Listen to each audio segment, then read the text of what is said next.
आज हम जो है आईओटी में डिस्कस करेंगे यांग के बारे में। थोड़ा बहुत मैंने पहले आपको समझाया था कि डेटा मॉडलिंग लैंग्वेज होती है, डेटा की स्टेटस के बारे में बताती है। इसमें इंटरनेट से संबंधित कॉन्फ़िगरेशन इसमें की जाती है। इसमें भी जब आप डेटा भेजते हैं तो हेडर जो है सूचना उसमें होती है, उसको फ्रेम के अंदर जब भेजते हैं टाइम का डिवाइडेशन होता है और कॉन्फ़िगरेशन फाइलें उसमें रहती है। नोटिफिकेशन जो होते हैं वो भी उसी के अंदर क्या रहते हैं, शामिल आपके रहते हैं। इसी तरह से डेटा टाइप थे कुछ सी वाले जो डेटा टाइप, जैसे इंटीजर हो गया, non integer, unique, Boolean, bits, binary value, pointer, structure. Attribute भी है यांग के कुछ।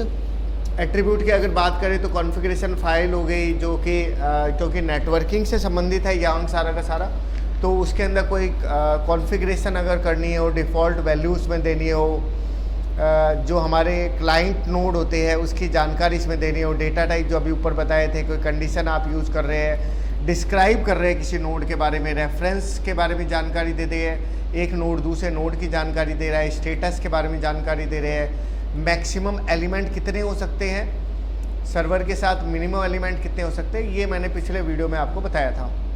अब बात करते हैं यांग के डॉक्यूमेंटेशन के बारे में। मतलब यांग जो है वो एक लाइव डॉक्यूमेंटेशन की तरह काम करता है, लगातार अपडेट रखना पड़ता है।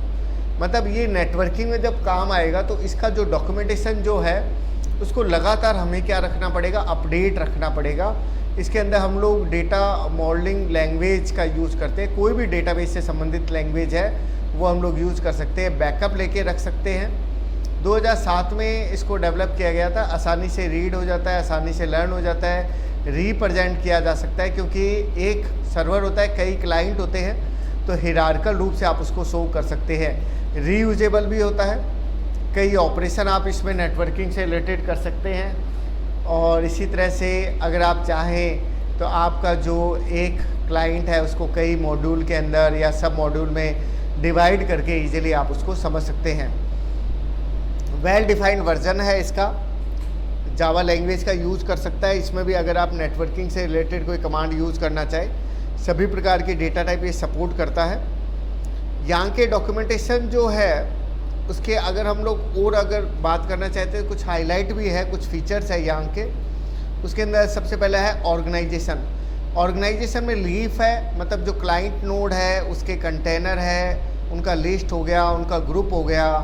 डेटा मॉडल के अंदर एक मॉड्यूल हो गए, उसके सब मॉड्यूल हो गए, उसमें आप इफ एल्स भी लगा सकते हैं, कंडीशन भी लगा सकते हैं। मतलब प्रोग्रामिंग भी आप नेटवर्किंग से रिलेटेड कर सकते हैं कि किस प्रकार से एक सर्वर से क्लाइंट जुड़ने चाहिए, कौन सा क्लाइंट कब जुड़ना चाहिए, कैसे वो काम करेगा, कैसे वो अरेंज करेगा। कंस्ट्रेंट भी आप रख सकते हैं कि कितने नंबर ऑफ़ एलिमेंट उसके अंदर हो सकते हैं, मैक्सिमम नंबर ऑफ़ एलिमेंट कितने हो सकते हैं। डेटा टाइप मैं कई बार आपको समझा ही चुका हूँ, तो वो डेटा टाइप है, उसके सब टाइप हो गए, ये सारी जानकारी आप इसके अंदर दे सकते हैं। यहाँ पर वो सारी नेट कॉन्फ़िग हो गया, यांग हो गया, दोनों का कॉम्बिनेशन इसके अंदर आपको समझाया गया है। तो नेट कॉन्फ़िग जो होता है वो तो नेटवर्किंग में काम कर रहा है, और यांग जो है वो जो है मॉड्यूल अलग अलग उसका यूज़ करके नेट कॉन्फ़िग के द्वारा पूरा कंप्लीट जो है मैनेजमेंट का काम करता है। अब हम लोग नेक्स्ट जो टॉपिक है वो हम लोग जनरेट कर रहे हैं आईओटी कोड जनरेटर। मतलब आईओटी के अंदर कोड को कैसे बनाया जा सकता है उसको हम लोग बोलते हैं आईओटी कोड जनरेटर।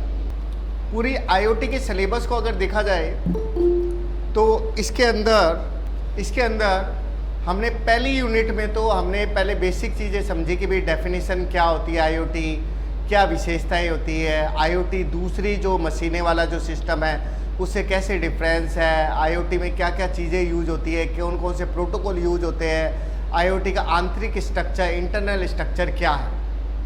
इसी तरह से आईओटी का जो लॉजिकल डिज़ाइन है, ये वाला टॉपिक, ये लॉजिकल डिज़ाइन हमने यूनिट सेकंड में पूरा हमने समझा है ढंग से।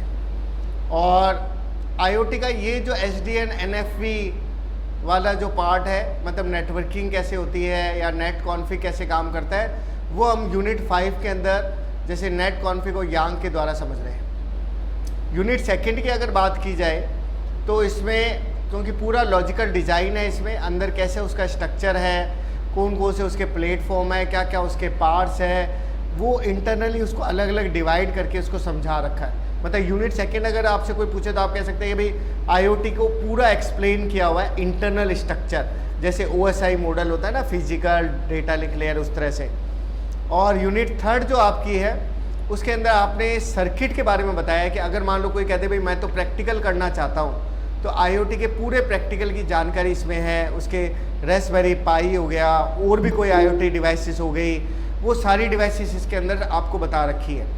और इसी तरह से अगर कोई कहता है कि भाई मैं तो सर्वर प्रोग्रामिंग भी आईओटी के साथ करना चाहता हूँ, तो वैम्प हो गया, डिजेंगो हो गया, स्काईनेट हो गया, इसका हम लोग यूज कर रहे हैं। अब आता है यूनिट 4। यूनिट 4 जो है वो ये कह रही है कि अगर आप आईओटी यूज कर रहे हैं तो हो सकता है कि आपको क्लाउड कंप्यूटिंग की जरूरत पड़े। हो सकता है आप नेट पे या इंटरनेट पे, जैसे आप गूगल के अंदर आपके गूगल ड्राइव के अंदर डेटा स्टोर करते हैं, वैसे अगर आप डेटा स्टोर करना चाहें तब आप कैसे करेंगे? तब आपको अपाचे हडूप हो गया, पूरा एक सब्जेक्ट है कंप्लीट। इसी तरह से अपाचे ओजी हो गया, अपाचे स्पार्क हो गया, अपाचे स्टॉर्म हो गया।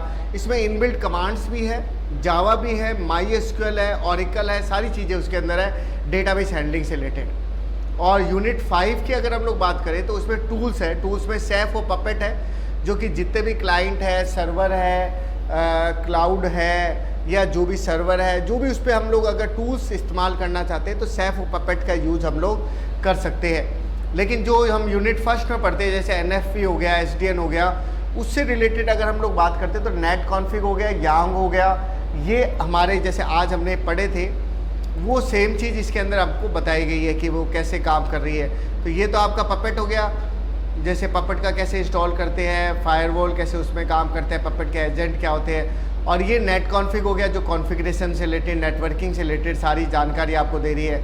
और आज जैसे मैंने अभी आपको बताया था वो यांग के बारे में जानकारी हो गई। यांग क्या हो गया? नेटवर्क से रिलेटेड कितने नंबर ऑफ़ कंप्यूटर जुड़े हुए हैं, कितने मैक्सिमम कंप्यूटर हो सकते हैं, कौन से डेटा टाइप हम यूज़ कर सकते हैं। और लास्ट जो टॉपिक है वो आईओटी कोड जनरेटर है, जो ये बताएगा कि अगर आप आईओटी एप्लीकेशन यूज कर रहे हैं तो उसको कैसे डेवलप किया जा सकता है, कैसे आप समय को बचा सकते हैं, कैसे डेटा फ्लो मॉडलिंग आप यूज़ कर सकते हैं। ये सब चीज़ें इसके अंदर आपको बताई गई है। तो उसमें अलग अलग प्रकार के हम लोग सॉफ्टवेयर यूज़ कर सकते हैं कोडिंग करने के लिए। जैसे सॉफ्टवेयर इंजीनियरिंग में होता है, सबसे पहले कैसे तैयार किया गया है, फिर कैसे उसको कन्वर्ट किया गया है, उसमें कौन कौन से उसके हिस्से हैं, कैसे उनको कनेक्ट कर रखा है, उनके मोड क्या है। तो इस तरह से आईओटी से रिलेटेड जो है बेसिक जानकारी इसके अंदर दे रखी है।